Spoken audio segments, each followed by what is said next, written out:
partager. Voilà le petit PowerPoint qui a été préparé pour. Et peut-être, voilà. Alors,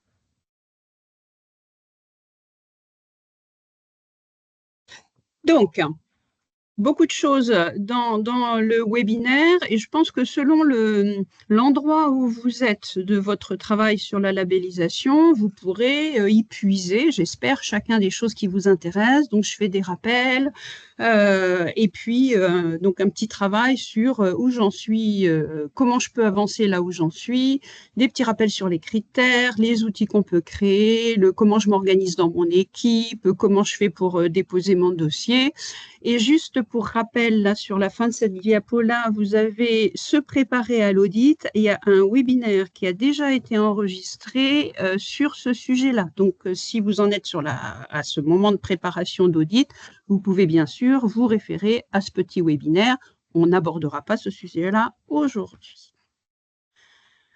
Alors, pour démarrer, un petit retour sur les objectifs du label.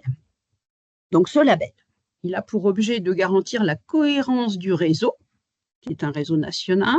Il a pour objet d'affirmer l'identité et la spécificité de notre réseau. Et au final, de donner confiance sur ce réseau auprès des financeurs et de nos partenaires. Donc, ça apporte, et ça a été déjà prouvé par toutes les missions locales qui sont déjà labellisées, de la crédibilité, de la légitimité auprès de nos partenaires et de nos financeurs, une visibilité d'un niveau d'exigence, puisque ce label, il a été construit autour du fonctionnement réel des missions locales. Il est accessible à tout le monde, mais il est exigeant aussi, et pour tous ceux qui ont fait le travail jusqu'au bout ou qui sont en train de faire le travail, vous mesurez au fur et à mesure qu'il y a quand même un niveau d'exigence important. Et puis, il permet la valorisation de la qualité de toutes les actions menées par les missions locales et de tout le travail qui est fait dans les missions locales. Pour rappel aussi, vous avez pour vous aider dans cette démarche un certain nombre d'outils qui ont été construits au fur et à mesure de la mise en œuvre de la labellisation. Alors, on est parti bien sûr du référentiel de labellisation qui s'appuie, pour rappel, sur le socle commun, le travail qui avait été fait sur le socle commun des missions locales. Le guide de l'audit, qui, à mon sens, aujourd'hui, est la Bible de ceux qui commencent à travailler ou qui continuent à travailler sur leur labellisation. Et il y a l'outil d'autodiagnostic, d'auto-évaluation Ariane, qui a pour objet de commencer à se structurer et de comprendre et de se mettre dans la tête les critères du référentiel, et puis possiblement d'aller jusqu'à un démarrage d'élaboration de plans d'amélioration qualité. Vous avez les outils de mesure de satisfaction des jeunes et des entreprises, enquête annuelle, le baromètre, qui est fait par l'UNML. Et puis, vous avez un certain nombre de fiches repères que vous trouvez sur votre espace commun au niveau de l'UNML.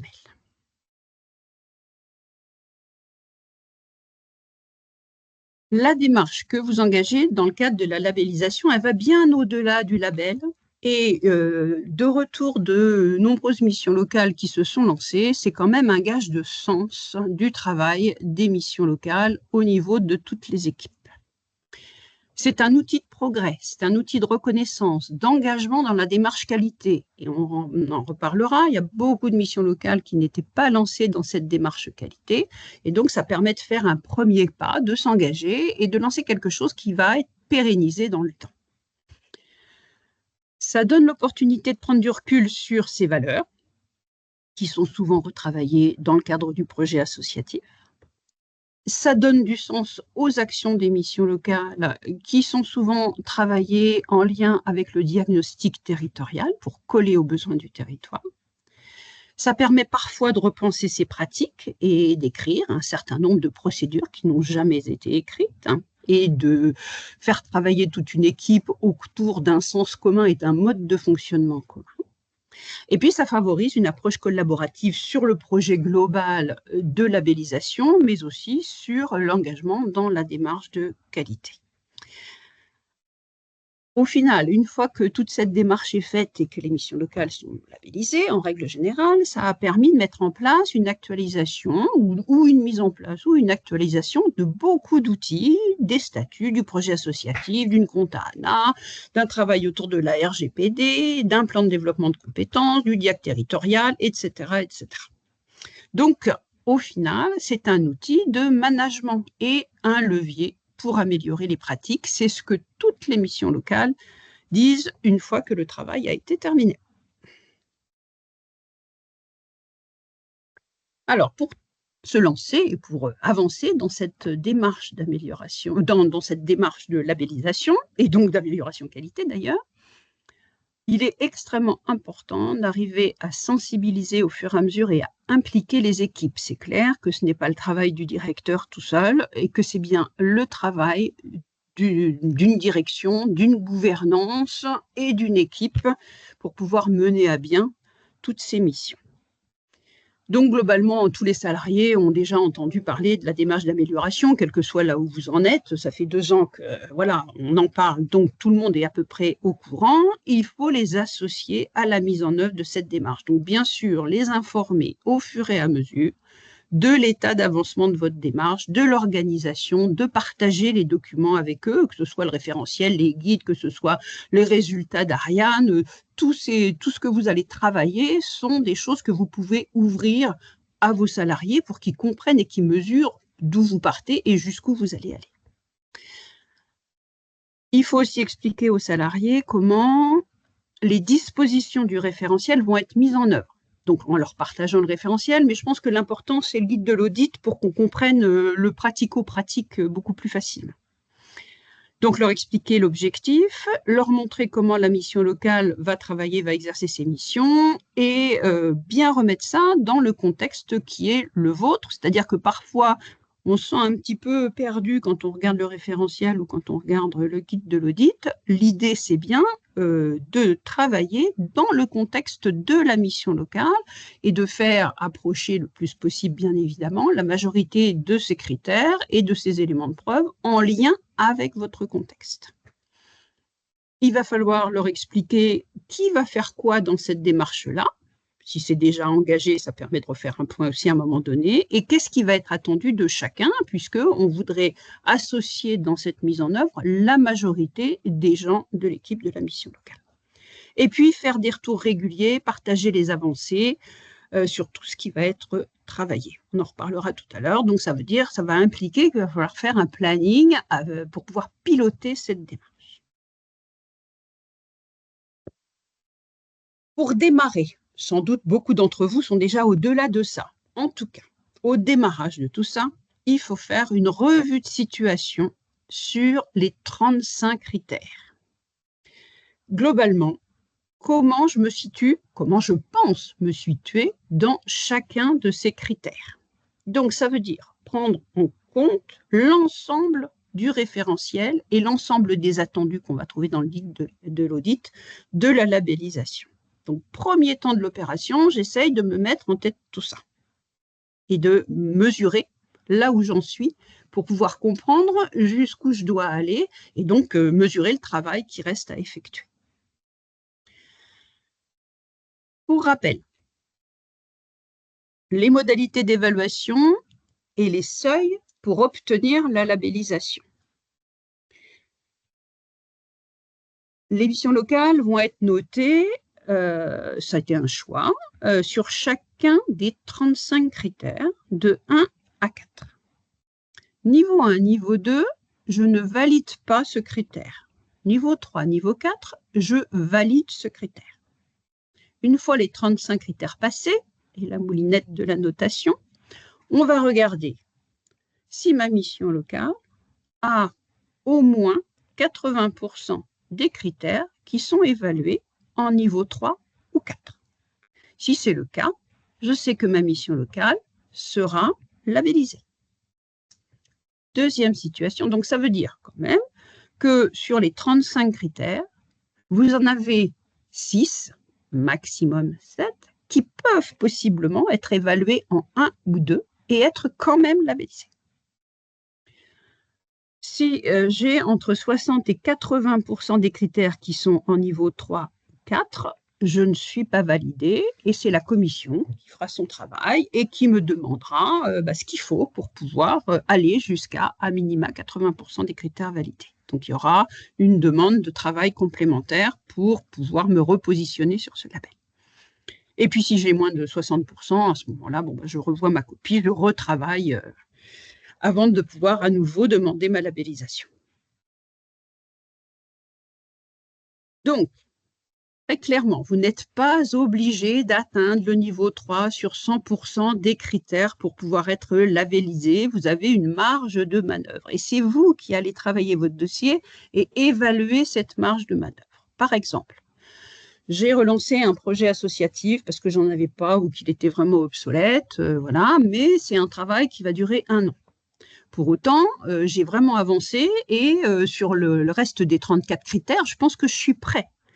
Je peux demander ma labellisation, rien ne m'empêche de le faire. Je ne validerai pas mon projet associatif, ok, mais pour autant, je serai quand même validée et j'aurai le temps de continuer à mettre en œuvre mon projet associatif pour l'audit de suivi.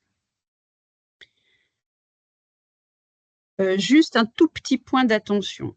Le référentiel, donc il y a 35 critères qui sont organisés dans des domaines. Si quand je travaille à mon évaluation, je m'aperçois qu'il y a quand même plusieurs critères qui ne sont quand même pas forcément labellisables en 3 ou 4 dans un même domaine, j'essaye de retravailler quelques critères de ce domaine avant de demander ma labellisation, parce que si on peut imaginer par exemple une mission locale dans laquelle 3 domaines de la gouvernance, 3 critères de la gouvernance dans le domaine gouvernance ne seraient pas validés, c'est un petit peu embêtant, la commission s'arrêtera dessus, de valider, de labelliser une mission locale sur laquelle le grand domaine gouvernance n'est pas validé. Donc, je travaille critère par critère, mais je fais attention aussi à domaine par domaine et à ce qu'il n'y ait pas un grand nombre de critères dans un seul domaine qui ne soient pas validables. Raphaël, nous avons une question. Quels sont les délais sur le travail complémentaire ou revoir sa copie? Alors, je ne suis pas bien sûre d'avoir compris la question. Alors, ça doit être dans le cas, ça doit être cette diapo-là. C'est dans le cas où je suis entre 60 et 80%. Où je suis juste sur les 80%, ça peut arriver quand même. Ça, c'est la commission qui va vous proposer de revoir votre copie et c'est la commission qui va juger. Ça dépend essentiellement du nombre de critères à revoir. S'il y a 1 ou 2 critères, ça peut être, puis ça dépend des critères, ça peut être assez court. On peut vous demander de faire un plan d'action sur tel domaine dans le mois qui suit et puis repasser à la commission d'après. Sur ce point-là, si on intervient vraiment spécifiquement sur les 60 à 80, ça veut dire qu'il y a un audit de confirmation. Un audit de confirmation, c'est un petit audit en visio, donc à distance, uniquement sur les critères qui ont été invalidés. Donc on ne repasse pas tout, bien sûr. Donc ça, c'est vraiment en fonction de la demande de la mission locale, en fait, qui va revenir vers nous en disant cette fois-ci, on est prêt, on peut faire l'audit de confirmation. Pour les éléments dont parlait Raphaël à l'instant, avec par exemple une demande d'un petit plan d'amélioration, ça c'est plutôt exactement le sujet dont elle parlait juste avant. C'est vous êtes par exemple pile poil à 80, vous avez, pour reprendre l'exemple de Raphaël, 3 critères invalidés sur la gouvernance qui est on va dire le domaine que vous invalidez quand même assez majoritairement, imaginons dans la situation. Là, la commission va peut-être vous demander, avant de vous labelliser, un petit plan d'action avec ce que vous comptez faire, ce que vous avez déjà fait pour améliorer ce domaine en particulier. Ce qu'il faut bien avoir en tête, c'est pour ça que je précise des choses que vous avez déjà faites, c'est qu'entre le temps où vous passez votre audit et le temps que vous passez en commission, il y a quand même un délai. Donc des fois, vous avez déjà mis en place des choses. C'est juste reformaliser dans un document que vous avez déjà avancé, puis que vous avez pas, vous êtes bien dans une démarche d'amélioration continue. Voilà. Donc, j'aurais tendance à dire que c'est un peu au cas par cas pour chacune des structures, par rapport à là où il y a des petits points d'amélioration ou des points de difficulté, et puis par rapport à la quantité de critères à revoir. Voilà, la commission a fait une préconisation. Je pense que ça doit pouvoir se négocier avec la mission locale s'il y avait vraiment beaucoup de choses. Et s'il y a beaucoup de choses, il y aura du temps pour pouvoir retravailler le dossier, bien évidemment. Maintenant, moi, ce que je conseille quand même en amont, c'est de bien retravailler chacun de vos critères, de les passer en revue. Si vous avez la chance de pouvoir faire un audit à blanc, de faire un audit à blanc. Et puis comme ça, vous serez très clair sur là où vous en êtes et ça amoindrit largement vos chances de ne pas être labellisé, quoi. Ne vous lancez pas si vous n'êtes pas sûr que vous êtes prêt. J'aurais tendance à dire ça. Et prêt, on est bien d'accord, c'est pas forcément prêt sur 100% des critères, c'est prêt sur voilà, une majorité de ces 35 critères. Si vous en avez 4-5 sur lesquels vous n'êtes pas trop sûr ou sur lesquels vous savez que ça ne va pas aller au niveau 3, lancez-vous quand même. On a une deuxième question. Si on estime qu'à ce jour, on ne remplit pas certains critères, concrètement si on ne les valide pas niveau 3 ou 4, mais que les actions pour les atteindre sont inscrites dans notre plan de suivi et d'amélioration, est-ce que l'on peut déposer notre demande d'audit? Même réponse, c'est-à-dire que imaginons, si vous n'atteignez pas le 3, vous n'atteignez pas le 3. Ce n'est pas parce que ce sera dans votre plan d'action que l'auditeur vous mettra 3. Vous resterez en critère invalidé. Pour autant, c'est très important pour l'auditeur de voir que ce critère-là, vous ne le validez pas aujourd'hui, mais vous avez déjà mis des choses en place, c'est déjà dans votre plan d'action, donc c'est quelque chose sur lequel vous allez vous atteler ou qui continue dans le temps. Si je reprends mon exemple du projet associatif, il se peut que, voilà, c'est pas encore passé à l'Assemblée générale, il n'est pas complètement finalisé, tout ça, vous serez en niveau 2, mais on sait qu'il est lancé et puis que vous allez l'atteindre dans les 3 ou 6 mois qui viennent. Donc, il y a le cas où vous savez que votre critère de toute façon ne sera pas validé, c'est intéressant de voir qu'il est mis dans votre plan d'action. Après, s'il y a plein de critères sur lesquels vous pensez ne pas être validés et que vous avez fait un plan d'action très concret, précis, ça ne vous fera pas valider pour autant. Donc, attention, plan d'action, quand vous avez un critère, vous pensez ne pas atteindre le niveau 3, oui, c'est très bien, c'est très intéressant et ça montre que vous êtes bien au fait du fonctionnement de votre mission locale et de votre amélioration qualité, mais ça ne valide pas le critère pour autant. Merci Raphaël. On peut continuer. Ok. Alors, après, on revient là sur la revue de situation. Je vais regarder mes 35 critères. Donc, est-ce que j'ai bien les éléments de preuve pour chacun de ces 35 critères? Je rappelle que la labellisation, c'est un jeu de preuves. C'est-à-dire que sur chacun des critères, vous aurez beau dire, oui, ça, on le fait. Nous, les auditeurs veulent voir que c'est réalisé. Donc, il faut des éléments de preuve. Oui, je mets en place des commissions. OK, mais alors, montrez-moi quelle commission, à quelle date vous les mettez en place, qui a participé, est-ce qu'il y a bien le bilan de ce qui s'est dit dans la commission, est-ce qu'il y a un compte-rendu qui est signé? Voilà. Donc, vous allez regarder pour chacun de vos 35 critères si vous avez bien les éléments de preuve exigés. Donc, vous avez des éléments de preuve obligatoires qui sont nommés dans le guide de l'audit, et puis vous avez des éléments de preuve qui correspondent à ce que vous faites dans votre mission locale et que vous allez mettre en œuvre. Donc, à vous de regarder ce que vous identifiez comme étant pertinent et que vous présentez à l'auditeur le jour J pour illustrer la preuve. Donc, pour chaque critère d'évaluation, vous allez bien sûr limiter le nombre d'éléments de preuve. En règle générale, alors, au-delà des éléments de preuve obligatoires, sur les autres éléments de preuve, en règle générale, vous en avez 3 ou 4 qui sont préparés, qui sont organisés dans l'ordre, celui que vous pensez le plus important jusqu'à celui que vous pensez le moins important.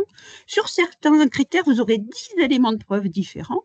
Il est clair que les auditeurs n'iront pas voir la totalité des éléments de preuve que vous aurez préparés. Une fois que l'auditeur a la réponse à son questionnement par rapport aux critères, on passe aux critères suivants. Donc, préparez vos éléments de preuve, identifiez ce qui vous semble le plus pertinent, classez-les en ordre de pertinence et attendez-vous à ce qu'il n'y en ait qu'un certain nombre qui soit regardé par les auditeurs. Si vous n'avez pas d'éléments de preuve, il faut vous demander pourquoi et comment vous pouvez argumenter. Donc, ça peut être quelque chose, comme on disait tout à l'heure, qui est en cours. Je n'ai pas l'élément de preuve, mon dossier n'est pas finalisé, je n'ai pas ma procédure complètement terminée, mais c'est dans mon plan d'action. Je l'argumente. Après, reste à voir si ça passera dans le niveau 3 ou si ça restera en niveau 2. Vous pouvez aussi vous poser la question, c'est quoi mes points forts que je peux valoriser dans le cadre de mes éléments de preuve, c'est quoi mes points faibles que je suis capable d'analyser et de repérer pour le mettre dans le cadre d'un plan d'action. Et puis, est-ce que j'ai bien des actions d'amélioration en cours sur tous ces critères-là. Et donc, tout ce travail-là vous permettra de présenter ce qui représente le plus vos structures par rapport aux critères et possiblement, c'est ce qu'on disait un petit peu avant, de passer d'un niveau 2 à un niveau 3 ou de montrer que malgré le fait que vous n'avez pas forcément cet élément, soit ça ne correspond pas du tout au fonctionnement de votre structure et que cet élément ne pourra pas exister, même à long terme, soit que c'est en cours et que peut-être la construction en cours vous permettra d'atteindre le niveau suivant. Alors, j'avais pris un exemple sur la dimension multipartenariale des financements. Je reprends là, tranquillement, les 4 niveaux. Mon premier niveau, donc que je ne valide pas, le budget de la structure repose majoritairement sur l'État. Je n'ai pas beaucoup de collectivités qui participent au financement de la structure et il n'y a pas de financement tiers. Donc là, j'ai fait un petit récapitulatif de mon budget par financeur et il se trouve que voilà, j'ai très peu de financement complémentaire. C'est un fait. Évidemment, on va vous demander si vous avez réfléchi dans le cadre de l'évolution de votre structure, le plan d'amélioration, comment vous allez chercher des budgets complémentaires. Si je suis dans ce cas-là, de toute façon, je ne validerai pas. Deuxième niveau, les collectivités sont bien représentées dans le financement, mais il n'y a aucun financement tiers. Là, je vais pouvoir prouver que j'ai des financements État, région, département, peut-être Comcom ou voilà, ville, et puis point, ça s'arrête là. Même chose, je vais présenter le financement de tous mes financeurs et puis peut-être ma feuille de route pour voir comment je vais aller faire pour aller chercher des financements complémentaires si j'ai besoin d'aller chercher des financements complémentaires. Ça sera difficile de dire qu'il n'y a pas besoin, mais voilà. Donc là, je reste au niveau 2. Niveau 3. Les collectivités sont représentées et la structure dispose de financements complémentaires, comme du FSE, comme de l'ARS, comme voilà. Donc, je vais mettre les mêmes preuves que j'ai mis pour le niveau 1 ou 2 et je vais montrer, évidemment, que j'ai des financements complémentaires. Alors, entendons-nous bien aussi sur financement complémentaire. Ce n'est pas forcément des financements sonnants et trébuchants. Ça peut être, par exemple, que j'ai plein de locaux, tous mes locaux sont mis à disposition, que j'ai un partenariat pour avoir, je ne sais pas moi, un bus pour me déplacer dans des collectivités, que ce n'est pas mon bus, c'est pas moi qui le paye. Ça sera quand même considérés comme des financements complémentaires. Donc, bien ouvrir à tout le type de financement possible. Et puis, par exemple, je viens de répondre à un appel à projet pour du FSE, eh bien, je vais pouvoir montrer ma réponse à appel à projet. Je fais partie d'un consortium, je vais pouvoir montrer la réponse du consortium. Et puis après, bien sûr, mettre peut-être dans mon plan d'amélioration qualité comment je vais faire pour aller, comment je programme d'aller vers la recherche de financement complémentaire. Et donc là, je suis en niveau 3. Oui. On a une question, Raphaël, justement, qui reprend ton exemple. Le cas où un financeur décide de ne plus financer toutes les ML de la même région, ce qui est le cas en région Pays de la Loire, comment c'est interprété ? C'est interprété comme j'avais des financements complémentaires. Enfin, la région, ça fait partie du niveau 2 et 3. Oui, j'avais des financements complémentaires. Il se trouve qu'aujourd'hui, j'ai une problématique, il n'y a plus de financement, mais que ce soit sur toute la région ou que ce soit que sur ma mission locale, à un instant T, ça s'arrête. Donc, je montre que l'année dernière, j'avais une dimension multipartenariale, que cette année, on m'a retiré tel ou tel type de financement. Et en réponse à ça, que, je ne sais pas, moi, je fais une réponse à appel à projet, je vais chercher un type de financement qui compensera, voilà. Et là, ça peut être en niveau 3. C'est-à-dire que on me l'a retiré là de façon rapide, je suis en train de me retourner et j'ai fait le travail nécessaire à obtenir d'autres financements, même si je n'ai pas forcément le résultat, l'auditeur pourra considérer qu'on est en niveau 3. Je pense qu'on peut également retraduire ce que tu dis par c'est pas parce que vous n'avez peut-être pas l'ensemble de toutes les collectivités qui sont représentées qui fait que vous n'allez peut-être pas valider. Je pense qu'on peut le retraduire comme ça. Normalement, vous avez bien l'ensemble de toutes les collectivités et c'est relativement rare qu'il n'y ait pas l'ensemble des collectivités. mais on sait bien qu'aujourd'hui, sur certaines régions en particulier, la région s'est retirée, mais il y a d'autres endroits où c'est d'autres collectivités qui se sont retirées. Et à ce moment-là, bah, évidemment, on fait attention à votre environnement. L'idée de l'audit, c'est pas de sanctionner la mission locale, c'est de montrer que la mission locale fait le travail pour. Et on n'est pas forcément, on n'a pas une obligation de résultat sur tout le travail qui est effectué. Si vous avez répondu à plein d'appels à projets, et qu'il y en a qui n'ont pas débouché ou qu'il y en a sur lesquels vous n'avez pas encore de résultat, on considère que le job est fait. Et donc, pour le niveau 4, pour finir, j'ai bien tous mes financements, j'ai des financements complémentaires, donc mes éléments de preuve sont les mêmes que pour le niveau 3. Et là, on me dit, la mission locale a mis en place une organisation dédiée à la diversification de ses sources de financement. Donc, comment vous faites pour aller chercher vos financements complémentaires ? Soit vous pouvez proposer un organigramme pour expliquer qui fait quoi, une fiche de poste sur laquelle la personne, le chargé de mission ou le directeur, enfin, est mandaté pour aller chercher les financements, ou une petite feuille de mission si c'est du FSE sur un moment particulier où on a mandaté la personne pour aller travailler sur le FSE, ou voilà, ce que vous avez qui montre que vous avez organisé votre structure pour aller chercher et mettre en place ces financements complémentaires. Une nouvelle question. Ouais. Ah mince, pardon, excuse-moi. Non, j'allais dire, c'est un peu un empilement. Hein. On part du 1, il faut avoir tout ce qu'il y a en 1 pour le 2, il faut avoir tout ce qu'il y a en 2 pour le 3, il faut avoir tout ce qu'il y a en 3 pour le 4, et le 4, c'est la cerise sur le gâteau, on a la totalité. Oui, vas-y. Ah bah du coup, on a 2 questions. Est-ce que la taille de la ML est prise en compte par les auditeurs? Une, entre guillemets, petite ML n'aura pas la possibilité d'avoir un poste dédié à la recherche de financement, par exemple. Donc là, on est sur l'interprétation du niveau 4. Et deuxième question, parce qu'elle va un peu avec ce qu'on disait précédemment, si la région décide de ne plus financer, le niveau 4 n'est-il donc plus possible?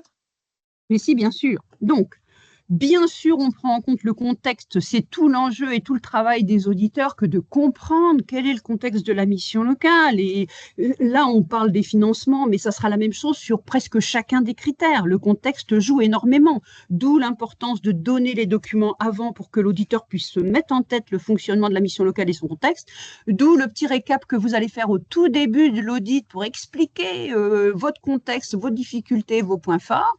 Et donc, à partir de là, l'auditeur remet tout ça au vu de ce contexte. Et donc, bien évidemment, si le contexte est que aujourd'hui, la région a décidé de supprimer tel ou tel truc, ou le département ne finance plus tel ou tel truc, vous pouvez, par rapport à ce que je disais tout à l'heure, quand même valider le niveau 3.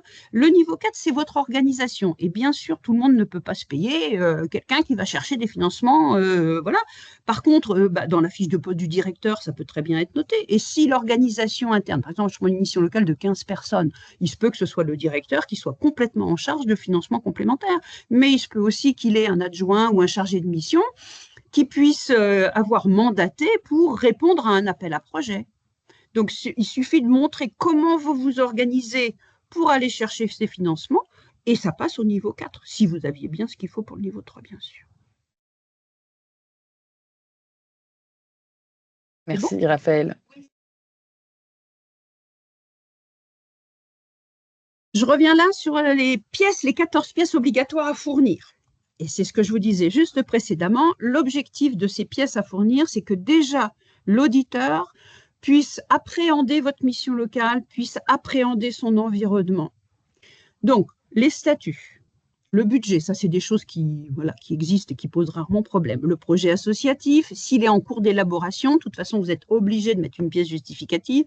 Donc s'il est en cours d'élaboration, vous mettez là où il en est. Le diacre territorial, et là c'est très intéressant pour les auditeurs puisque c'est bien là qui va comprendre votre territoire et qui va comprendre vos partenariats et qui va comprendre là où il y a vos points forts et vos points faibles. Donc le diacre de territoire. Le programme d'action ou la feuille de route ou la feuille annuelle, pluriannuelle, ça dépend les outils que vous avez. Là aussi, ça nous montre ce vers quoi vous voulez aller et tout ce que vous allez mettre en place dans l'année en cours. La liste des conventions avec les financeurs. Alors là, juste pour conseil, une liste à l'après-vert avec juste le nom des financeurs, évidemment, ça répond au job de la pièce à fournir, mais pour vous, ça ne vous apporte pas grand-chose. Donc, ce que je conseille là, c'est d'avoir plutôt un tableau récapitulatif qui fait le suivi de vos financeurs. Donc, on a la liste des financeurs, les dates de convention, à quel moment c'est renouvelé, le montant, pas obligatoire, mais mettons, à quel moment vous faites le bilan, enfin voilà. Et là, du coup, ça vous permet d'avoir un outil de suivi de vos financeurs qui est plus intéressant que juste la liste des financeurs.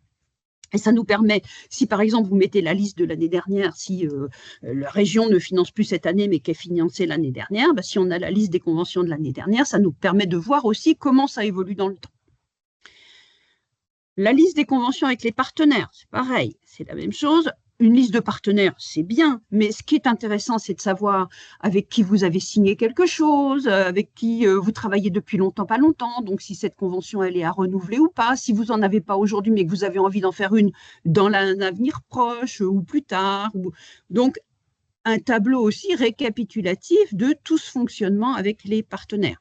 Et pour revenir aux éléments de preuve, là, c'est ce qui a donné dans les pièces justificatives, mais bien sûr, quand on sera sur la liste des financeurs, des conventions avec les financeurs, vous pouvez avoir un petit classeur avec toutes vos conventions ou un outil avec toutes vos conventions et on peut vous demander n'importe laquelle pour aller vérifier que ces conventions sont valides. Les résultats de l'enquête de mesure de satisfaction des jeunes. Bien sûr, c'est obligatoire. Ce que l'on veut voir là, ce n'est pas juste le résultat, même si c'est intéressant, c'est de voir les conclusions que vous en avez tirées. Donc, si vous avez un petit document récapitulatif des résultats, des conclusions, un petit plan d'action, on est beaucoup mieux que juste de mettre les résultats que vous avez tirés de Sphinx. Pareil pour les entreprises. Le budget prévisionnel, ça vous en avez toujours. Compte de résultats, vous en avez toujours. Là, ça permet à l'auditeur de mesurer la taille de la structure, de mesurer le budget de la structure, de voir comment ça évolue dans le temps, s'il y a des choses en plus, des choses en moins, enfin voilà. Le plan de développement des compétences, même chose que pour les listes, etc. L'idée, c'est plutôt que d'avoir un récapitulatif des formations en cours ou passées ou à venir, d'avoir un peu tout, c'est-à-dire qu'un récapitulatif global avec des quantités de formation, ce que ça coûte à la structure, des formations, le nombre de formations en lien avec l'offre de services de la mission locale, et puis peut-être un prévisionnel, et puis la façon dont vous pilotez ce plan de développement des compétences. Donc, si vous pouvez aller, puisque vous pouvez donner par exemple à vos instances représentatives du personnel, avec si vous avez des gens nouvellement recrutés, des anciens, des hommes, des femmes, des cadres, des pas cadres, etc., ça nous permet de mieux mesurer comment vous pilotez vraiment le développement des compétences des salariés. Un plan d'amélioration de la qualité, on en reparlera tout à l'heure. Donc, souvent, les missions locales partaient de pas grand-chose. Donc, vous avez celui qui est dans Ariane et vous pouvez tout à fait, si vous vous servez d'Ariane, ce qui n'est pas une obligation, hein, ça permet quand même d'avoir une base. Et puis, vous pouvez très bien, vous avez un outil aussi qui a été mis en ligne par l'UNML avec un tableau pour faire le suivi de ce plan d'amélioration. Puis, vous pouvez avoir vos propres outils voilà, pour le plan d'amélioration qualité. Et puis, le rapport d'activité, bon, ben là, on l'a toujours. Il n'y a pas de souci là-dessus. Donc, voilà, ces 14 pièces-là, de toute façon, avant de pouvoir dire « OK, je demande ma labellisation », il faut que tout ça, ce soit au carré. Et sachant que si vous ne les déposez pas sur le site, si vous vous inscrivez dans la démarche, vous ne pouvez pas demander votre labellisation. Alors, une fois que vous avez fait votre récapitulatif, que voilà, vous avez vu vos 35 critères, vous voyez à peu près où vous en êtes, bien sûr, vous allez avoir des outils qui vont être soit à créer complètement, soit à améliorer. Et le temps à prévoir pour la création ou l'amélioration de tous ces outils ne sera pas du tout le même selon l'outil et selon le travail que vous avez, d'où vous partez et où vous devez aller. Par exemple, si on prend le projet associatif, ce n'est pas du tout pareil de l'actualiser ou de partir à des zéros et de créer son projet associatif. Ce n'est pas la même chose si vous êtes accompagné par un cabinet ou si vous le faites en interne par la mission locale avec les collègues. Sur la compta ANA, vous pouvez très bien avoir commencé à travailler votre arbre analytique, le choix des clés de répartition, etc. Mais ça fait que 6 mois que vous êtes dessus et vous n'avez pas encore de premier état analytique par votre cabinet comptable ou par votre comptable en interne. Vous avez commencé la démarche, c'est en cours. Là, il faut bien imaginer que ça ne sera pas de niveau 2, de niveau 3, mais que vous resterez en niveau 2. Donc, selon là où vous en êtes, là où vous partez, peut-être que ça vaut le coup de prendre un mois ou deux de plus pour aller au bout de quelque chose et passer au niveau 3. Même chose, votre plan d'amélioration qualité, si vous en aviez un ou pas, votre diag territorial, c'est quelque chose qui est en règle générale relativement long à mettre en place, etc., etc. Donc, à vous d'essayer de bien mesurer sur chacun des outils que vous avez à créer ou à améliorer, le temps que ça pourra prendre, qui vous permettra de faire un planning raisonnable pour pouvoir faire votre demande et vos démarches. Raphaël, nous avons une question. On revient un tout petit peu en arrière. Le jour J, je comprends qu'il faut avoir les pièces justificatives dans l'ordre de cohérence à disposition au besoin. Peut-on refaire un point sur ce que nous devons envoyer en amont du jour J? Est-ce qu'il y a une rédaction de justification à part des 14 pièces à fournir? Alors, non. Le jour J, oui, vous devez avoir tout ce qu'il faut. Une fois que vous avez fait votre demande de labellisation, vous avez déposé sur le site de l'UADML vos pièces justificatives. Alors évidemment, c'est un peu différent selon le moment où vous avez fait la démarche. Mais dans le principe, vous disposez vos 14 pièces justificatives sur le site de l'UADML. Ces pièces sont transmises aux auditeurs un mois à peu près avant l'audit. Et à partir de là, globalement, le travail est fait. Et si vous avez des choses qui changent, qui évoluent, par exemple, vous pouvez très bien, je ne sais pas moi, avoir déposé à l'UNML dans vos 14 pièces justificatives des statuts à un instant T, et puis vous les avez changés, et le jour de l'audit, ils ont été validés, et c'est les nouveaux statuts qui sont en œuvre. Eh bien, vous montrerez le jour de l'audit aux auditeurs les nouveaux statuts. Donc, une fois que vous avez déposé vos 14 pièces, vous ne touchez plus à rien. Quand vous faites votre entretien préalable avec les auditeurs, à peu près un mois avant la date de l'audit, les auditeurs vont prendre contact avec vous et il y aura une visio.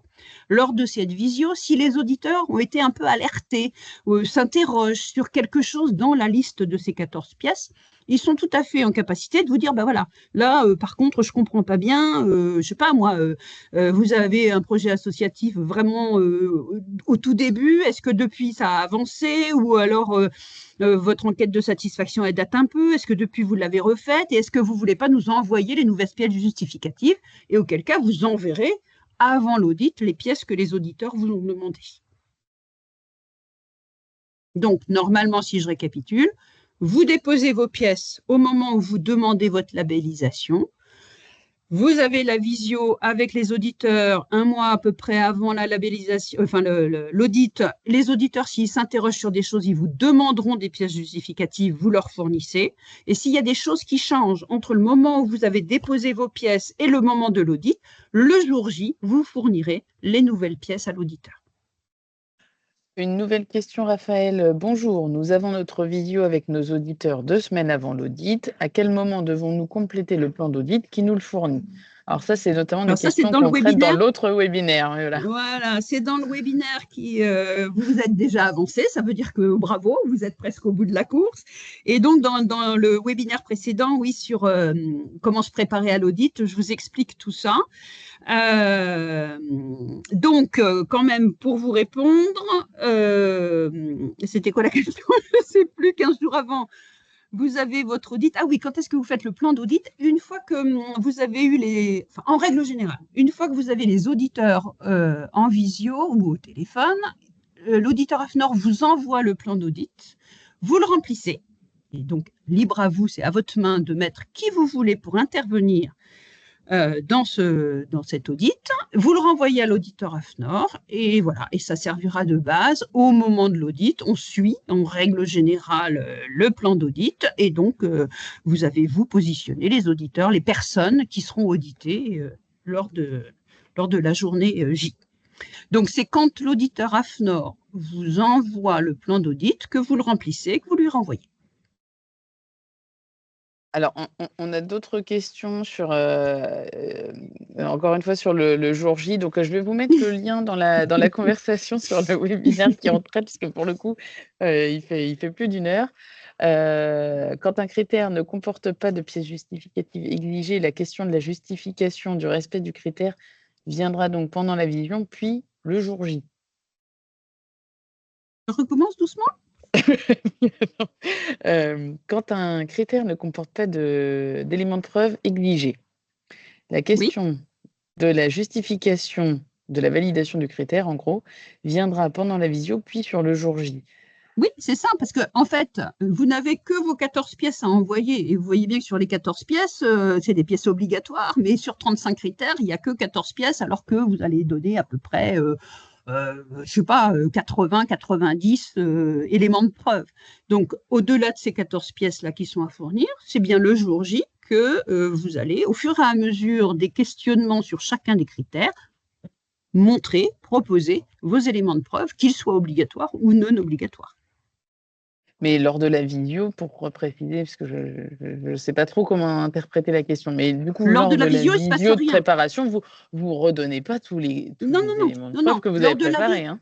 c'est une visio de préparation, mais regardez le webinaire précédent, c'est une visio de préparation. On essaye juste de se mettre d'accord, de caler les choses, de vous expliquer que les auditeurs sont très sympathiques et que ça se fait en bon entendement et avec bienveillance. On cale les horaires, on cale donc, on vous envoie le plan d'audit à remplir, on vous explique comment ça va se passer.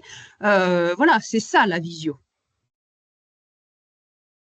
Donc, on ne rentre absolument pas lors de la visio de préparation sur rien, sur aucun des critères, sauf si l'auditeur se pose une question et vous demande de lui fournir une pièce avant l'audit, auquel cas vous lui envoyez, et puis c'est tout.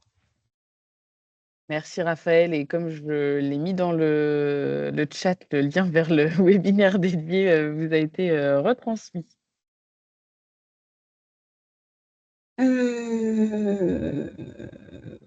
Voilà. Alors après, c'était voilà, les outils à actualiser aussi, parce qu'il se peut très bien que vous ayez fait votre demande d'audit il y a déjà quelques temps, avec des dates pour être audité à 3 mois, 6 mois, que vous ayez déposé un certain nombre de documents et que ces documents soient à actualiser. Ben, c'est exactement ce qu'on disait, par exemple le plan d'action, le tableau de suivi, etc. Et ben donc ces éléments-là, vous les montrerez aux auditeurs le jour de l'audit avec actualisation. Il se peut très bien qu'il y ait des pièces que vous avez déposées à un instant T, mais vous êtes audité 1, 2, 3 mois plus tard, auquel cas forcément il y aura des choses qui seront actualisées et vous présentez les nouvelles pièces. Alors, sous quelle forme? Vous allez préparer tous ces éléments de preuve. Idéalement, ce qui se fait le plus souvent, après c'est comme vous le sentez, mais globalement, ce qui se fait, vous organisez un fichier informatique géant dans lequel un fichier que vous allez partager avec ceux qui vont travailler sur les éléments de preuve. Fichier que je conseille organisé domaine par domaine, critère par critère. Et chacun va classer dans ce fichier informatique les éléments de preuve du plus important au moins important. Et je redis bien là, bien sûr, il n'y a qu'une partie des éléments de preuve qui seront regardés par les auditeurs. Vous faites un gros travail, l'auditeur ne regarde qu'une partie, c'est normal. Ensuite, l'audit, alors il faut quelqu'un qui pilote ce fichier informatique, bien sûr, mais il faut qu'il reste en accès à tous ceux qui vont travailler sur les éléments de preuve pour pouvoir les intégrer dans ce fichier. L'audit, il sera piloté par vidéo-projection. On projette les éléments de preuve, le plus souvent dans l'ordre des 35 critères. On prend le premier critère. Une fois qu'on a ce qu'il faut, on passe au deuxième, troisième, sauf cas exceptionnel. Mais à ce moment-là, c'est mis dans le plan d'audit. Par exemple, vous avez, je sais pas moi, la partie comptable. La comptable, elle est là le matin, pas l'après-midi. À ce moment-là, vous la mettez le matin et on verra le dernier domaine en matinée et non pas en après-midi.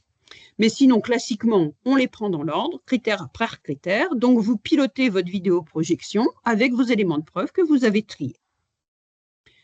Vous avez possibilité, bien sûr, de mixer et d'avoir des dossiers papier. Moi, je les conseille, les dossiers papier, pour certains éléments de preuve. Des choses qui sont plutôt jolies, par exemple des flyers ou votre projet associatif ou voilà, pour les conventions. Parfois, on trouve dans les structures un classeur avec les conventions papier. Ce n'est pas la peine de mettre en élément de preuve vos 25 conventions et de vous embêter avec ça. Il suffit de mettre le classeur sur la table et puis s'il y a besoin, on se référera à la convention qu'on recherche.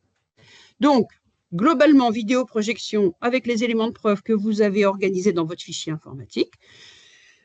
Et ensuite, possiblement, des éléments papier si vous pensez que c'est plus judicieux ou plus joli de garder des choses en papier. Mais ne mettez pas ça arrive, mais ce n'est pas du tout indispensable de mettre la totalité des éléments de preuve en fichier papier sur la table avec 12 classeurs empilés. Alors, il va falloir piloter votre démarche. Donc, peut-être réaliser un tableau récapitulatif de tout ce qu'il y a à faire qui sera accessible à tous. Dans ce tableau, il faut regarder le qui fait quoi, c'est-à-dire qu'il va falloir nommer des responsables de groupes de travail ou des responsables sur chacun des critères ou sur chacun des éléments de preuve. On peut rentrer dans le détail, c'est comme vous voulez. En tout cas, un tableau sur tout ce qu'il y a à faire où chacun puisse aller se référer et puis mettre après ses preuves dans les éléments de preuve. À partir de là, vous pouvez imaginer un calendrier prévisionnel et le partager avec des réunions de cadrage au fur et à mesure pour avoir une idée de à quel moment ça doit être fait et à quel moment vous pensez être prêt pour demander votre labellisation. Évidemment, le calendrier, les prévisionnels, il peut évoluer au fur et à mesure du temps. Il faut quelqu'un qui actualise tout ça. Alors, souvent, c'est le directeur, mais vous pouvez avoir quelqu'un qui est référent qualité ou quelqu'un qui est responsable de la démarche de labellisation et donc qui actualise bien tous ces retours. Et s'il y a des choses qui ne reviennent pas ou des choses qui n'avancent pas assez vite, ça sera à cette personne-là d'essayer de voir pourquoi et d'essayer de faire avancer les choses. Un conseil. Si vous n'aviez pas de plan d'amélioration qualité, essayez de le remplir et de le piloter en même temps. Au fur et à mesure que vous avancez, vous amendez votre plan d'amélioration qualité. Alors, tout n'est pas à mettre dans le plan d'amélioration qualité, mais souvent une bonne partie, puisque là, on est dans une démarche de labellisation un peu nouvelle, avec des éléments à créer, des choses à suivre dans le temps, une bonne partie de ce que vous allez créer va se mettre dans le plan d'amélioration qualité. Si vous le faites au fur et à mesure, ça va vous permettre de mesurer ce qui est fait, de prouver ce qui est fait et de garder au final dans votre plan d'amélioration qualité votre feuille de route et les choses qui restent à réaliser dans le temps ou qui restent à pérenniser dans le temps. Donc, vous pouvez rentrer, par exemple, votre diagnostic avec les conclusions du diagnostic ou une feuille de route ou le résultat dans les questionnaires de satisfaction. Vous pouvez, dans un premier temps, mettre dans le plan d'amélioration qualité, faire les questionnaires de satisfaction. Puis, une fois qu'ils ont été réalisés, vous le mettez en réalisé et vous pourrez tirer 2, 3, je sais pas, éléments de votre questionnaire de satisfaction à améliorer, repeindre les murs en rose, mieux informer sur notre site internet parce que les jeunes ne trouvent pas tel ou tel lieu. Enfin voilà, vous mettez ça dans votre plan d'amélioration qualité et comme ça, il se fera au fur et à mesure. Parce que si vous le faites après coup, c'est compliqué. Il y a beaucoup de choses. Vous savez plus ce que vous devez mettre, qu'est-ce qui est fait, qu'est-ce qui n'est pas fait. Donc, si vous démarrez de zéro, en fait, c'est presque plus facile. Et au fur et à mesure que vous pilotez votre démarche de labellisation, eh ben, vous pilotez votre plan d'amélioration qualité. Un petit récap de la feuille de route. On commence par s'approprier le référentiel. On fait son auto-évaluation. Par Ariane, si on veut, c'est bien. D'une autre façon, si on veut, c'est bien aussi. On met en place les actions d'amélioration nécessaires pour atteindre le plus possible le niveau 3 minima sur chacun des 35 critères. On fait sa demande d'audit une fois qu'on a nos 14 pièces justificatives et que l'on pense que l'on est prêt sur la majorité de ces 35 critères en se laissant, si on veut, une petite marge de 4-5 critères sur lesquels on est en cours mais on n'a pas fini d'avancer. On passe l'audit. Ça passera en commission de labellisation. On est content, on est labellisé. Pour autant, ce n'est pas terminé, puisqu'on est rentré dans une démarche d'amélioration continue et qu'au-delà de la démarche de labellisation qui va continuer ad vitam, on a un processus d'amélioration continue qu'on va continuer aussi au fur et à mesure du temps et ad vitam.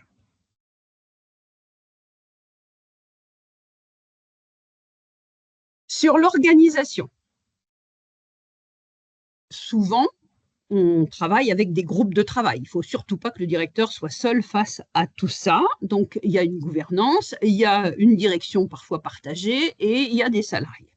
Donc, on organise ces groupes de travail. On peut travailler en groupe de travail sur l'auto-évaluation d'Ariane.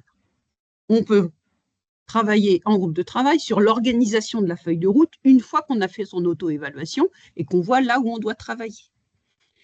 On peut travailler en groupe de travail sur la rédaction de procédures, par exemple des procédures de suivi en entreprise. C'est un exemple, mais vous allez avoir à écrire un certain nombre de procédures qui retranscrivent ce que vous faites. On ne vous demande pas d'inventer des choses, on vous demande juste d'écrire ce que vous faites pour que chacun puisse s'y référer et que tout le monde travaille de la même façon. On peut organiser des groupes de travail sur le pilotage du plan de développement des compétences. On peut organiser des groupes de travail sur la mise en place de le compta analytique. On peut faire des séminaires sur ce que l'on veut pour travailler sur la qualité, pour travailler sur le projet associatif, ce qu'on veut.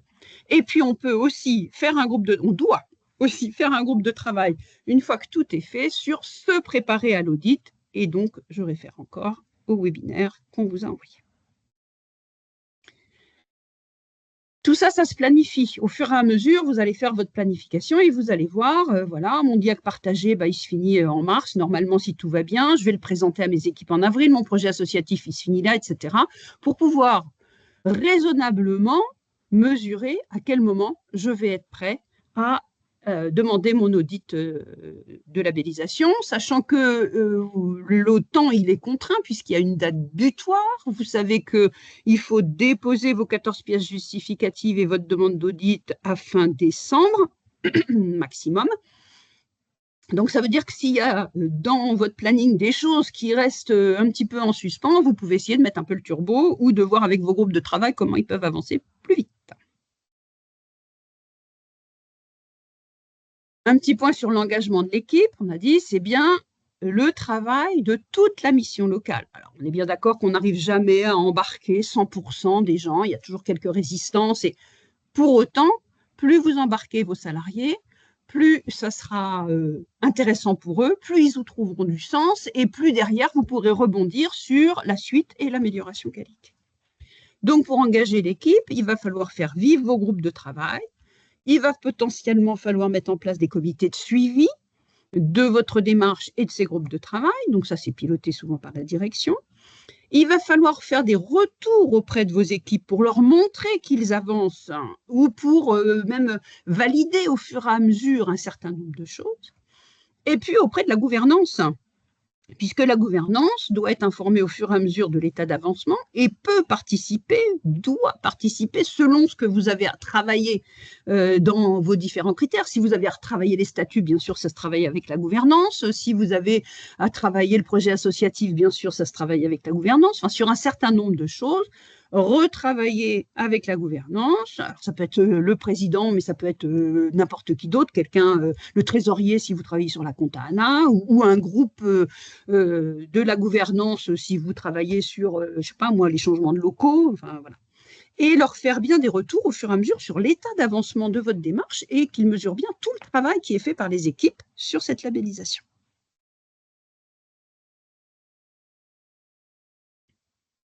Ensuite, donc, une fois que vous êtes prêt, on l'a déjà dit, vous avez vos 14 pièces, vous mettez vos 14 pièces, l'organigramme, le courrier de demande d'audit, des dates potentielles que vous avez déterminées avec la gouvernance sur le site de l'UNML. Enfin, vous le déposez en ligne, tout ça. Et puis, les auditeurs donc, prendront contact avec vous avant la date de l'audit. Et bien sûr, les 3 dates sont à déterminer avec la gouvernance et avec votre équipe. Il faut absolument qu'il y ait une majorité des gens qui puissent être disponibles. Donc, fixez pas des dates, à moins que tout le monde travaille, mais pendant les vacances. Et puis, il faut forcément qu'il y ait à minima le président, mais sinon quelqu'un d'autre ou plusieurs personnes de la gouvernance qui soient disponibles à ces dates-là. Donc, une fois qu'ils vous ont donné vos 3 dates, ils les notent sur leurs agendas, ils ne les bougent plus, et c'est parmi ces 3 dates que vous serez audité. lors de l'audit, l'auditeur, il va regarder comment les dispositions du référentiel sont mises en œuvre et ils vont regarder la conformité par rapport aux attendus. Ils vont s'appuyer sur des entretiens, c'est le principal de l'audit. Ils vont s'appuyer sur le recueil et l'analyse des documents que vous avez fournis. Et ils vont s'appuyer sur l'observation. Par exemple, quand ils sont dans les locaux, ils vont regarder l'accessibilité pour les handicapés ou la confidentialité des bureaux ou ce qui est affiché. Voilà. Donc, faites bien attention aussi à ces 3 modalités d'audit.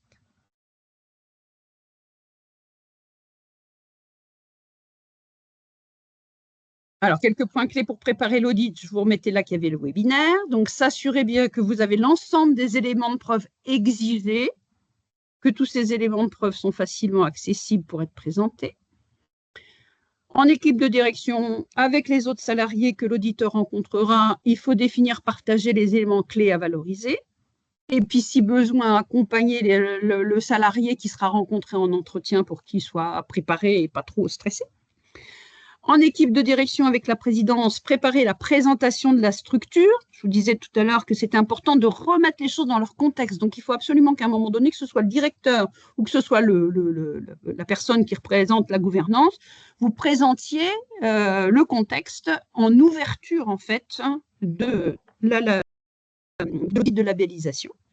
Voilà, et bien l'organiser parce que on n'a pas le temps là que le président qui est là depuis 25 ans puisse nous présenter les 25 années d'évolution. C'est pas du tout ça de la mission locale. On a vraiment besoin d'un point à un instant T, le contexte maintenant.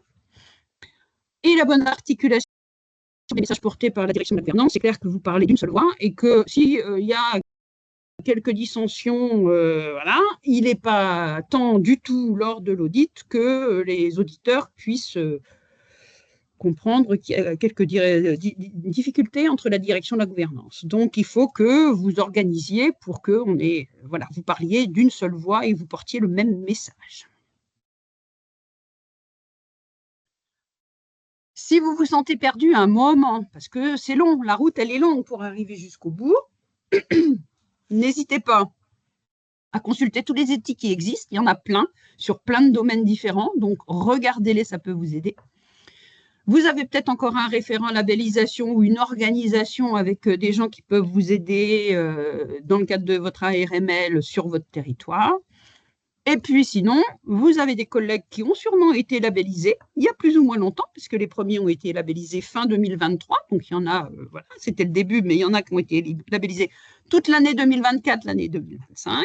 Et bien, demandez conseil auprès de ceux qui ont été labellisés sur des points sur lesquels vous pourriez peut-être hésiter. Voilà, je crois que j'ai fait le tour. Merci beaucoup, Raphaël. Alors, est-ce que nous avons de nouvelles questions? Pour l'instant, pas encore, mais à vos claviers. Et puis là, comme c'est la fin, vous pouvez, si vous le souhaitez, passer par la main levée, si vous préférez passer par là. Le message principal, je crois, c'est organisez-vous. Vous avez encore le temps. Organisez, pilotez.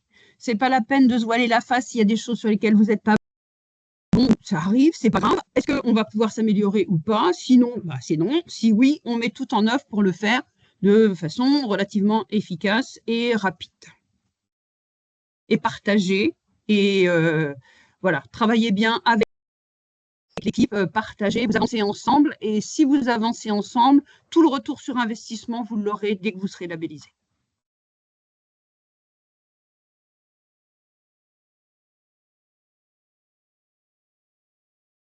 Et n'hésitez pas à vous poser des questions. Hein. Il n'y a pas de questions bêtes. Hein. Il y a des fois, on regarde le référentiel, on se dit, mais qu'est-ce qu'ils vont chercher là? Je ne comprends pas. Lisez-le bien comme il faut et interrogez votre référent, labellisation, interrogez vos collègues qui sont déjà passés et qui vont vous dire, bon, voilà, moi, ça s'est passé comme ci, comme ça. Voilà ce que j'ai mis dedans. Ça peut vous aider. N'hésitez pas. Ah, je ne t'entends pas, Sonia. Excuse-moi, je n'avais pas remis mon micro. Donc, nous avons des questions qui arrivent. Merci à tous et beaucoup de compliments. Bravo, Raphaël. À quel moment doit-on préparer l'argumentaire de présentation du critère et exposer les éléments de les prendre au fur et à mesure vos questions. Je conseille de ne pas trop préparer l'argumentaire. C'est-à-dire que vous prenez un critère, vous lisez bien ce qui est attendu. Vous voyez par exemple que ce qui est attendu au niveau 3, c'est ça et ça, et vous avez bien l'élément de preuve qui correspond. Vous pouvez introduire ce critère en 30 secondes ou en disant voilà, là sur ce critère-là, voilà comment on a travaillé, voilà, on a 4 éléments de preuve différents, on propose de vous présenter celui-là en premier, celui-là en deuxième, troisième, quatrième, c'est bon. Mais ne préparez pas trop. Et quand vous allez travailler avec vos salariés qui vont être interviewés, c'est pareil, ne préparez pas trop. Les auditeurs poseront des questions quand ils se poseront une question où ils ne savent pas trop, est-ce que c'est 2, est-ce que c'est 3, ou est-ce que c'est 3, est-ce que c'est 4, eh ben, ils iront chercher. Ils vous interrogeront et vous répondrez. Mais surtout, n'ayez pas un document récapitulatif avec 2 feuilles pour chaque critère. Vous lisez vos 2 feuilles. Ce n'est pas du tout ça qui est attendu. Donc, vous comprenez le critère, vous savez où vous voulez aller, les éléments de preuve que vous voulez montrer. Votre phrase introductive, vos 2 lignes, c'est voilà comment on l'a préparé. On a ça à vous montrer. On vous propose de commencer par celui-là, puis celui-là, et après on verra. Et si l'auditeur n'est pas d'accord, il vous posera des questions. Il faut savoir quand même que 35 critères sur la journée, c'est énormissime, que ça va vite, ça va beaucoup plus vite que ce qu'on peut imaginer, et qu'on n'a pas le temps de s'appesantir sur une présentation 35 fois de 3 minutes. C'est impossible. Merci Raphaël. Deuxième question. Bonjour, vous avez parlé d'écriture de procédure. Est-ce au sens qualité du terme, logigramme par exemple, ou les écritures de processus suffisent? C'est comme vous le sentez. L'idée de ces procédures, c'est qu'elles vous servent. Personne ne vous dira, voilà, tu fais ta demande de labellisation, il faut une procédure là, tu l'écris comme ça. C'est pas du tout ça. Il y a des choses que vous faites que vous n'écrivez pas. Il y a beaucoup de choses que vous faites que vous n'écrivez pas. L'objectif là, c'est le mettre à plat. Donc, si un logigramme explique votre procédure, c'est parfait. Le logigramme, tout le monde est content, tout le monde le comprend, l'auditeur sera content. Voilà. Si c'est par exemple, si on regarde l'accueil, souvent les procédures d'accueil, elles sont plutôt écrites. Voilà. Alors, procédure d'accueil, ça va être quoi? Ça va être qu'est-ce que je fais quand j'ai un jeune au téléphone? Qu'est-ce que je fais quand un jeune vient s'inscrire pour la première fois? Ou qu'est-ce que je fais quand j'ai un conseiller qui est absent? Ou, voilà, ça va être ça. Donc ça, il faut l'écrire, parce que s'il y a une nouvelle chargée d'accueil à un instant T, il faut qu'elle sache qu'est-ce qu'elle fait et qu'elle fasse de la même façon que les autres. Tout à l'heure, j'ai nommé par exemple, pour un chargé de relations entreprise. Un chargé de relations entreprise, il va prendre des offres d'emploi, par exemple. Comment je fais pour prendre mon offre d'emploi? Est-ce que j'ai une petite fiche? Est-ce que je fais directement dans Emilo? Est-ce que, j'en sais rien, il fait comme il veut. Est-ce que je mets en garde, est-ce que j'envoie la fiche à l'entreprise et je la récupère après, je leur téléphone? Est-ce que je mets en garde si l'entreprise met quelque chose qui n'est pas forcément tout à fait légal dans son recrutement?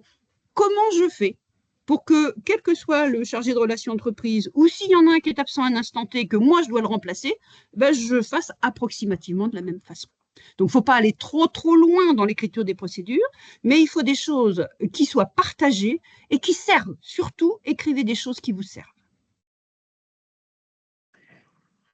Alors, 2 autres questions. Entre le moment où l'on dépose notre candidature à l'audit et l'audit, quel délai? Et si notre demande d'audit est déposée en décembre, peut-on mettre des dates d'audit début 2026? Si ça te va, Raphaël, je vais y répondre. Oui, vas-y, réponds. Alors, entre le moment où l'on dépose la candidature à l'audit et l'audit, quel délai? Déjà, ça dépend des dates que vous allez indiquer. Parce que comme le disait Raphaël tout à l'heure, l'audit, il est toujours organisé sur des dates que vous nous proposez. Donc forcément, le délai, est impacté par ça. Ce qu'il faut quand même avoir en tête, c'est que de manière générale, vous demandez pas, enfin en tout cas, on ne peut pas organiser un audit à moins de 2 mois. C'est-à-dire que là, si vous nous envoyez une demande d'organisation d'audit au 15 mai, vous ne nous demandez pas un audit au 15 juin. On vous dira que c'est pas possible. Donc voilà, il faut considérer quand même plus de 2 mois entre au moment où vous faites votre candidature et le moment d'organisation de l'audit. Après, il faut bien avoir en tête que l'organisation d'un audit, ça nécessite quand même, une coordination de nombreux agendas.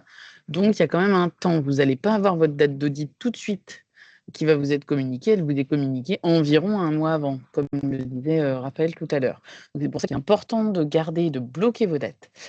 Et donc la demande d'audit, si elle est déposée en décembre, peut-on mettre des dates d'audit en 2026? Bien sûr.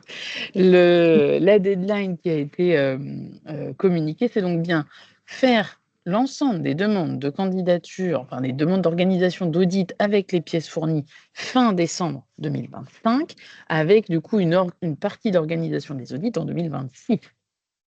Donc oui, vous pouvez donner des dates d'audit en 2026. De toute façon, en faisant une demande d'audit en décembre 2025, je ne vois pas comment on pourrait faire autrement.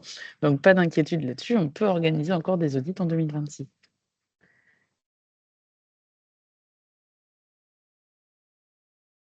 Et pour l'instant, on n'a pas d'autres questions. Est-ce que vous avez d'autres questions? Profitez-en. Nous sommes là pour ça.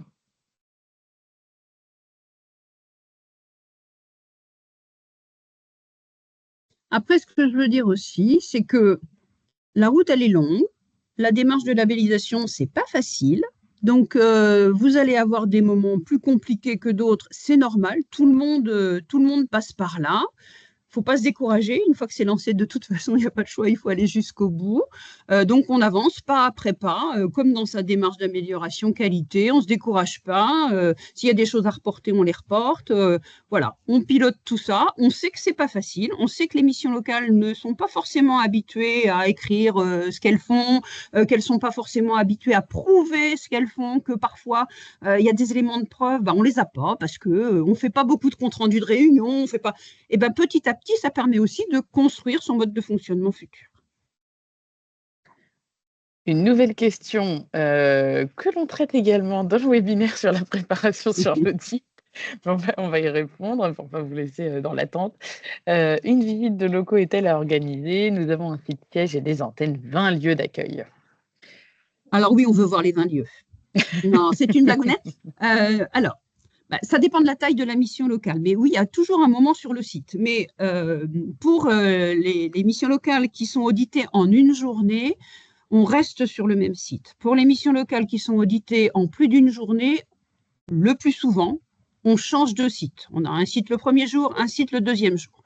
Donc souvent, c'est le siège le premier jour et le deuxième jour, on va voir une antenne. C'est assez courant comme ça.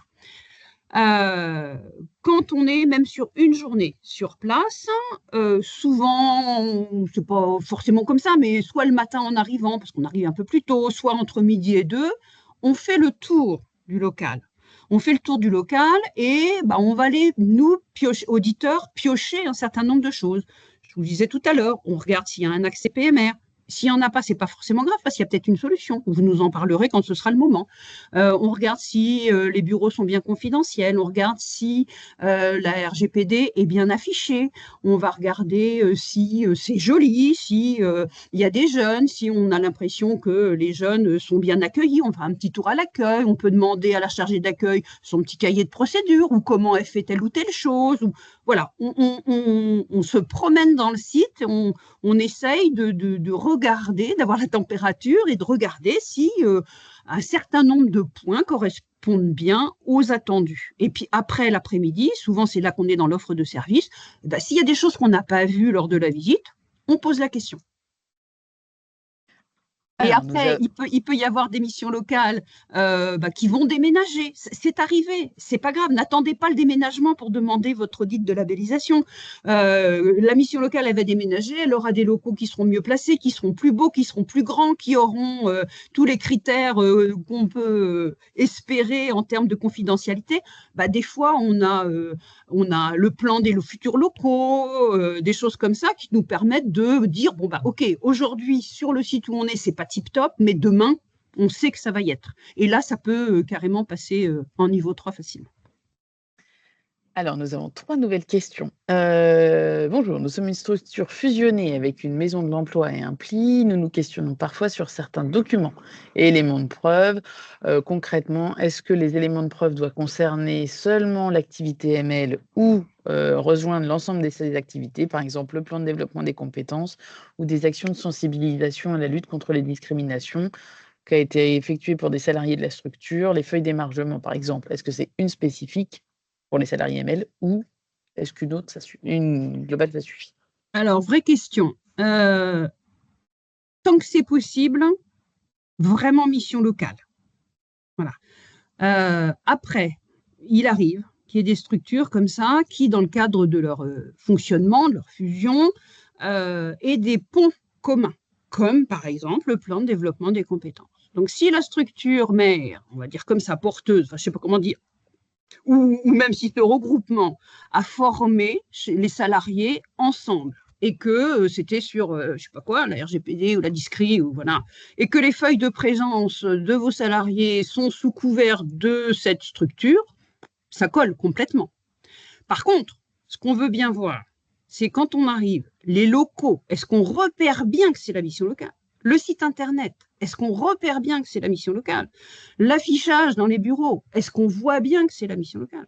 Il peut y avoir, par exemple, des offres d'emploi partagées, il faut l'expliquer. Vous expliquer comment ça fonctionne, comment c'est piloté. Alors, il peut arriver, quand il y a plusieurs structures comme ça, qu'il y ait au niveau de la gouvernance, en fait, en plus de la gouvernance de la mission locale, un représentant de la gouvernance de la structure porteuse ou de l'entité à plusieurs qui explique comment vous fonctionnez, si vous partagez des formations, si vous partagez des offres d'emploi, si vous partagez des modes de fonctionnement. Et à ce moment-là, les documents à montrer ou les procédures seront ceux de l'entité globale. Donc, tant que vous pouvez montrer bien, il faut qu'on arrive quand même à avoir le fléchage mission locale, à comprendre ce que la mission locale fait dans tout ça. Voilà. Donc, si vous nous donnez, par exemple, je dis n'importe quoi, mais un bilan d'activité entreprise commun, et que dedans, on n'arrive pas à voir qui fait quoi, pourquoi, comment la mission locale intervient dans tout ça, ça ne va pas. Il faut qu'on comprenne ce que fait la mission locale. Merci Raphaël. Alors, il y a la question de Marianne Rival que je traiterai à la fin. Françoise Liberaud, l'auditeur peut-il demander d'autres éléments de preuve que ceux prévus? Et oui, l'auditeur, il peut demander tout. Ce qu'il faut savoir, c'est que si l'auditeur vous demande d'autres éléments de preuve que les preuves obligatoires, ce que vous avez préparé en preuve complémentaire, c'est pour vous aider. C'est qu'il n'a pas réussi à trouver dans les éléments que vous avez présentés ce dont il a besoin pour vous noter le mieux possible. Par exemple, des fois, c'est des détails. Parfois, on est sur le tronc, on se dit quand même, on approcherait bien le cadre, donc on creuse, on pose des questions, on va essayer de vous demander d'autres choses que vous n'aviez pas présentées, pas préparées, pour pouvoir aller en 4 ou passer de 2 à 3. Ce qu'il faut savoir, c'est que si on demande, c'est qu'on n'a pas ce qu'il faut pour noter, ou qu'on voudrait vous aider à aller un petit peu plus loin. On pense qu'il y a ce qu'il faut, puis voilà, on ne l'a pas vu. Donc oui, on peut demander n'importe quoi comme élément de preuve, et quand on va être sur l'offre de service, vous allez sélectionner quelques dossiers de jeunes pour nous prouver un certain nombre de choses. On peut tout à fait se permettre de demander un autre dossier, n'importe quoi, dans n'importe quel sens, évidemment. Voilà. Mais ce qu'il faut savoir, c'est que quand on le demande, c'est pas pour vous embêter. Des fois, les gens, ils sont un peu dans leur retranchement, les conseillers, on se dirait plus essentiellement en disant « mais pourquoi j'ai pas préparé, je suis un peu perdu ». C'est pas grave, c'est pas pour vous embêter, c'est pour vous aider. Merci beaucoup. Alors là, pour l'instant, je n'ai pas d'autres questions, donc je reprends, dans le cas des espaces régionaux d'information de proximité portés par l'AML, on peut avoir des éléments de preuve ERIP. Donc ERIP, ça doit être espaces régionaux d'information de proximité. Oui, et donc c'est quoi la question? S'il y a des éléments de preuve qui viennent de l'ERIP là, et qu'on retrouve bien ce que fait la mission locale, mais là visiblement c'est la mission locale qui porte, donc ça va être relativement facile. Mais voilà, si pour repérer ce que fait la mission locale dans le cadre de cet ERIP, on peut prendre des éléments de preuve communs, mais il faut bien qu'on voit mission locale. Si, par exemple, il y avait un bilan d'activité global de plusieurs structures regroupées, dont la mission locale, il faut qu'à l'intérieur du bilan d'activité, il y ait une partie spécifique mission locale. Merci Raphaël. Et donc, la question de Marianne Rival, c'était si des questions nous viennent après ce webinaire, au fur et à mesure de nos travaux, et que nous n'avons pas de référent labellisation sur notre ARML, pouvons-nous vous contacter? Alors, comme le disait tout à l'heure Raphaël, avant de contacter l'UNML, parce que les membres du réseau, vous êtes quand même très très nombreux, donc on n'absorberait pas la charge si tout le monde venait poser ces questions directement auprès de Raphaël ou des autres membres de l'équipe. Donc d'abord, ce qu'on vous conseille, effectivement, si vous avez des référents labellisation en région, les référents labellisation. Généralement, en région, auprès des ARML, il y a quand même des systèmes qui ont été envisagés, des réunions de directeurs, spécialement organisée là-dessus, ou la mobilisation des auditeurs, comme c'était inscrit tout à l'heure sur la diapositive de Raphaël. Vous avez des auditeurs labellisation qui sont dans toutes les régions quasiment. Donc, vous pouvez solliciter les auditeurs, vous pouvez solliciter également vos collègues qui ont déjà été audités et labellisés. Et une fois que vous avez déjà envisagé toutes ces personnes-là, effectivement, vous pouvez nous contacter, mais voilà, évitons de tous contacter l'UNML parce que sinon on risque d'être un petit peu débordés pour répondre aux questions de tout le monde. Après, ce que vous... Ah oui, non, Oui, c'est s'il n'y a pas de... Non, non, j'allais dire une bêtise. C'est bah quand il n'y oui, a pas oui, de c'est s'il référent. n'y a pas de Mmh, référent. mmh. Pour un critère qui porte, une nouvelle question, excuse-moi. Pour un critère qui porte sur la présentation d'un dossier e-Milo, plutôt des copies d'écran ou un dossier en direct, webinaire encore une fois très riche et intéressant, encore merci. Comme vous voulez, vous pouvez faire des copies d'écran pour montrer quelque chose. Ça souvent c'est les conseillers qui vont présenter cette partie-là. Donc si ça les rassure d'avoir des copies d'écran pour montrer un parcours ou montrer que évidemment les jeunes ont des parcours différents, donc 2-3 copies d'écran pour montrer qu'on ne fait pas la même chose avec tout le monde, très bien. Après, aller sur les dossiers, on aime bien. Donc vous pouvez très bien brancher sur le dossier du jeune et évidemment en respectant voilà, mais comment la confidentialité, mais du coup on repart avec les auditeurs repartent avec rien. On a le droit d'emmener rien du tout, donc on voit des choses, on va pas le photographier, on va pas l'enregistrer, donc il n'y a pas de problème. Donc aller sur un dossier de jeunes ou 2 dossiers de jeunes ou pourquoi pas, c'est bien.